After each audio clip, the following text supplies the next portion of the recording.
I was 44 years old, standing next to a fryolator and cooking between 10 and 16 hours a day, and then next thing you know, I'm traveling around the world doing whatever I want. I don't know really how it happened. I got awful lucky, and I've tried real hard not to mess that up. The Portland 50 podcast is brought to you by Jaguar Land Rover Portland. One company, two iconic brands. Jaguar Land Rover Portland is a Don Rasmussen company, the legendary Portland institution serving our community since 1950. Additional support for the Portland 50 is provided by Zupan's Markets. I wanted to do something different on this episode of the Portland 50 and share an interview I was able to do with Anthony Bourdain. We're approaching the anniversary of his passing here in June. And as you think about the Portland landscape when it comes to food, there are a lot of, I don't want to say close relationships between local chefs and Anthony Bourdain, but some personal things going on. Andy Ricker might be a good example from Pock Pock. He actually became Anthony Bourdain's fixer for a couple of episodes of his TV show. And I'm going to air an episode from a separate podcast that I'm a part of later on. But a few years back when I was working in radio, like I am now, I actually had the opportunity to interview Anthony Bourdain when he put out a new book, a follow-up to Kitchen Confidential called Medium Raw. And I was a big fan of his TV show, so as you'll tell in this interview, I was super nervous. I listened back to it and I somewhat cringe because of how I phrased questions or even some of the dumb questions I asked, but you can't go back in time, right? I found this interview interesting, especially when you get to the point where he talks about the career change at the age of 44 and what a lesson that is, because oftentimes we think of successful people always being successful, but I could go into it, but why don't I just let Anthony Bourdain go into it? The whole setup is there. There's no reason to rehash all of it. So this first portion is going to be a interview I did. It's almost been 10 years ago with Anthony Bourdain when he was doing a little book tour.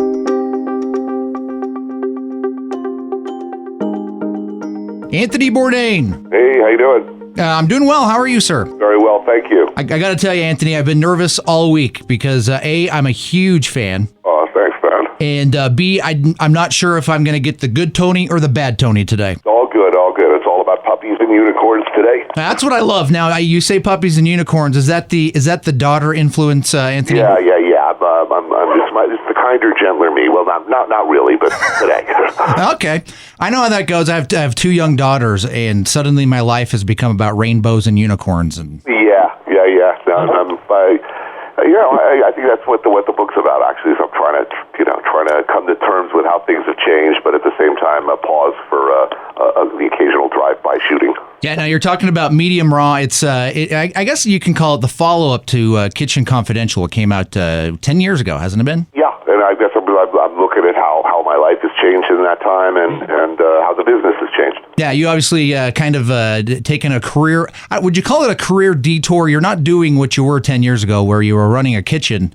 Now you're traveling the world and writing books. Yeah, I still don't really know how that happened, but it pretty much overnight from I was 44 years old, standing next to a fryolator and cooking between 10 and 16 hours a day, and then next thing you know, I'm traveling around the world doing whatever I want. I don't know really how it happened. I got awful lucky, and I've tried real hard not to mess that up, but I guess I'm writing about that. I love these kind of stories because it kind of shows that at any age you can make that decision to kind of change your life for the better, I guess for the worse, but you can change your life, do the things you really want to do. If I was sure of anything, back then I was sure that I would be doing that for the rest of my life, that I would be standing there cooking lunches and dinners. And I think that's kind of the I don't know if that's the big mystery to a lot of people that have followed your story is you're not in the kitchen every day anymore. You're it's been a little over 9 years since I've served any useful purpose in a restaurant. I mean, I pretty much went out on the road to write Cook's Tour and to make the TV show, and I never came back. It's interesting, Anthony, as I was I was anxious about this interview, and so I went online and was reading all sorts of stuff, and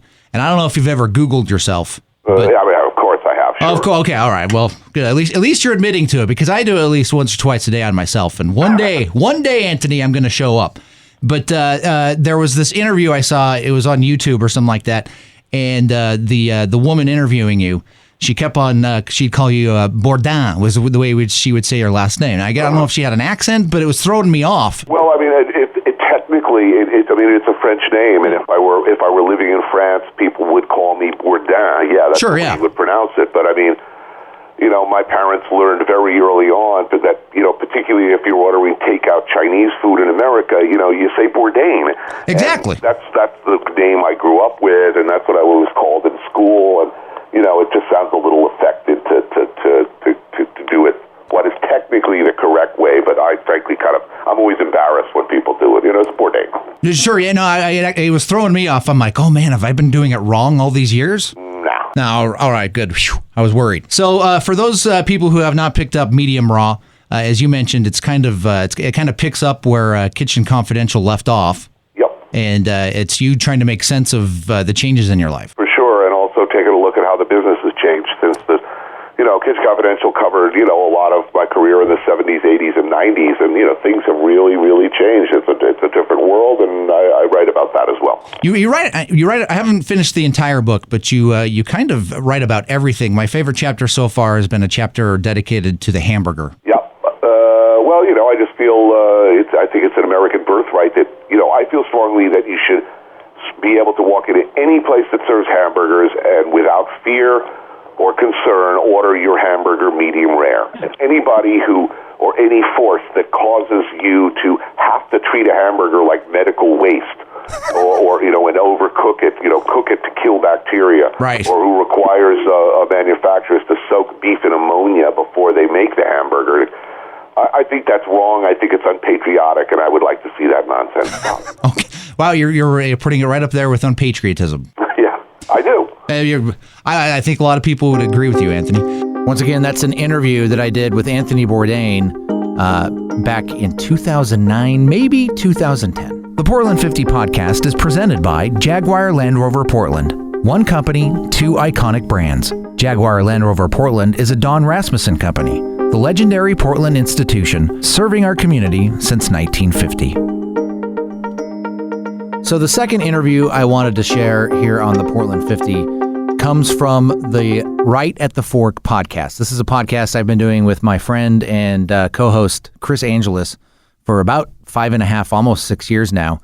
We had Andy Ricker from Pok Pok on the podcast back in January. The first opportunity we were able to chat with him when he was back in the country and talk about the goings-on of his business. But a portion of it was spent talking to him about his relationship with Anthony Bourdain, because he was on a couple of episodes, and probably more so than any other fixer, I'm using that in quotes, the person that kind of helps set up some of the places where they eat and kind of negotiates and all that stuff. Andy was a little more front and center. So we thought it was a unique opportunity. Here I'm going to air the portion from the show, and you can look the entire episode up. Just look up rightatthefork.com and then search Andy Ricker and you'll find it. But here, Chris Angelis is asking Andy about what it was like to be on the set, because we have kind of this glamorous thought of, working on a TV show that all of us kind of loved. But Andy kind of paints a different picture. I mean, to the extent that we already were comfortable and friendly with each other, there's some opportunities, but you got to remember that this is what he does for a living, and 255 days a year or something he's on the road, and it's exhausting. So when he's on the clock, a lot of guys who are the talent for these things, they're in a van, they go to the hotel, they have a wake up call, go have breakfast, they get in the van, they go to the thing, they pop out of the van, they do the shoot, they get back in the van, they go back to their hotel room, and then it's another call, and sometimes they like to socialize and sometimes they don't. They're missing their family. They've got, maybe they have like 3 other shows they're supposed to edit. Plus they're fielding phone calls at odd hours for other projects that they have. Or frankly, they just don't want to see people because they're just fucking bombarded by people all the time. Mm-hmm. So you got to, and it's hard work and you need a little time to relax. You got to remember, that This is what Tony was doing for 15 years. Mm-hmm. And, he spent a lot of time kind of, in solitary time, a lot of solitary time. So, for somebody who's never done this before, it's all exciting. It's like, cool. Hey, we get to hang out, blah, blah, blah. Best job in the world. But everybody says. But like for somebody who does it every day, it's not as exciting. It's still a great job, but it's not as exciting as it is for the dude who's for the very first time, getting in front of the cameras, or for the third time or whatever. It's a different game. Once again, that was an interview from the Right at the Fork podcast. You can see the full thing, hear the full thing at rightatthefork.com, where you can see other great episodes, by the way, about the Portland food scene. I do want to end, and again, this is kind of why I wanted to talk about Anthony Bourdain and his impact here in the Portland community.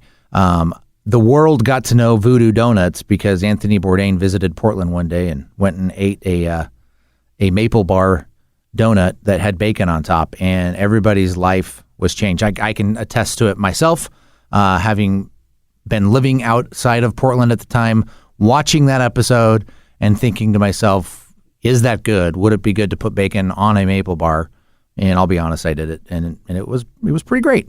So I think, the folks over at Voodoo Donut would also, give a lot of praise or thanks to their initial success, putting them on the radar because of Anthony Bourdain and his response to that donut and their operations. So, and there's lots of other stories. The gentleman we had on the podcast early in the year, Nick Zukin, was also, I guess he would have been considered a local fixer for Anthony when he came through, kind of connected him with a few places here in town. So he has his own unique Anthony Bourdain, as does Vitaly Paley of Paley's Place in Imperial.